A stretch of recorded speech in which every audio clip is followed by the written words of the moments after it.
ಇದು ನಿನ್ನೆ ಬಂದವರು ಅಟೆಂಡೆನ್ಸ್ ಇದೆ. ಈಗ ಒಂದು ಸಂತಾಪ ಸೂಚನೆ.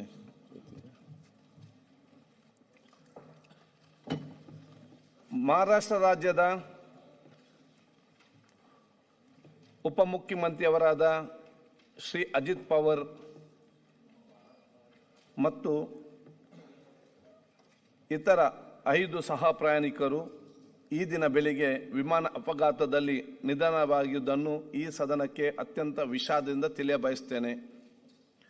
ಶ್ರೀ ಅಜಿತ್ ಪವಾರ್ ಅವರು ದಿನಾಂಕ 22/7/1959 ಅಹಮದ್ ನಗರದ ದಿಯೋಲಾಲಿಯಲ್ಲಿ ಜನಿಸಿದ್ದು 1982ರಲ್ಲಿ ಸಹಕಾರಿ ಸಕ್ಕರೆ ಕಾರ್ಖಾನೆಯ ಮಂಡಳಿಗೆ ಆಯ್ಕೆಯಾಗುವ ಮೂಲಕ ರಾಜ್ಯಕ್ಕೆ ಪ್ರವೇಶಿಸಿದ ಶ್ರೀಯುತರು ಪುಣೆ ಜಿಲ್ಲಾ ಸಹಕಾರಿ ಬ್ಯಾಂಕಿನ ಅಧ್ಯಕ್ಷರಾಗಿ 16 ವರ್ಷಗಳ ಕಾಲ ಸೇವೆ ಸಲ್ಲಿಸಿದರು.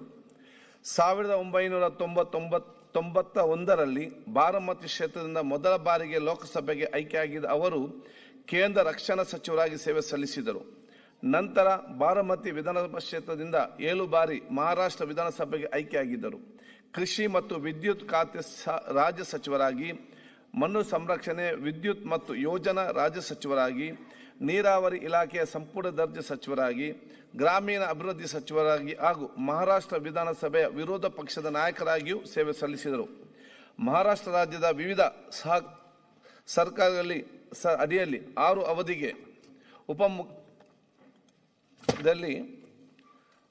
ಅವಧಿಗೆ ಉಪಮುಖ್ಯಮಂತ್ರಿಯಾಗಿ ಸೇವೆ ಸಲ್ಲಿಸಿ ಅವರು ಪ್ರಸ್ತುತ ಮುಖ್ಯಮಂತ್ರಿ ದೇವೇಂದ್ರ ಫಡ್ನವೀಸ್ ಅವರ ಸಂಪುಟದಲ್ಲಿಯೂ ಉಪಮುಖ್ಯಮಂತ್ರಿಯಾಗಿ ಸೇವೆ ಸಲ್ಲಿಸುತ್ತಿದ್ದರು. ಬಡವರ, ದೀನದಲಿತರ ಮತ್ತು ರೈತರ ಧ್ವನಿಯಾಗಿ ನೇರ, ನಿಷ್ಠುರ ಮತ್ತು ದಿಟ್ಟ ರಾಜಕಾರಣಿ, ಹಿರಿಯ ಸಹಕಾರಿ ಧುರೀಣ ಅಜಿತ್ ದಾದಾ ಎಂದೇ ಖ್ಯಾತರಾಗಿದ್ದ ಶ್ರೀಯುತರು ಈ ದಿನ ಅವರ ಕ್ಷೇತ್ರವಾದ ಬಾರಾಮತಿಯಲ್ಲಿ ಹಮ್ಮಿಕೊಂಡಿದ್ದ ವಿವಿಧ ಕಾರ್ಯಕ್ರಮಗಳಲ್ಲಿ ಭಾಗವಹಿಸಲು ವಿಮಾನದಲ್ಲಿ ತೆರಳುತ್ತಿದ್ದಾಗ ಉಂಟಾದ ವಿಮಾನ ಅಪಘಾತದಲ್ಲಿ ಮೃತಪಟ್ಟಿದ್ದಾರೆ. ಮಹಾರಾಷ್ಟ್ರ ರಾಜ್ಯದ ಹಿರಿಯ ರಾಜಕಾರಣಿ ಶ್ರೀ ಅಜಿತ್ ಪವಾರ್ ಅವರು ದಿನಾಂಕ 28 ಜನವರಿ 2026ರಂದು ನಿಧನ ಹೊಂದಿರುತ್ತಾರೆ. ಈಗ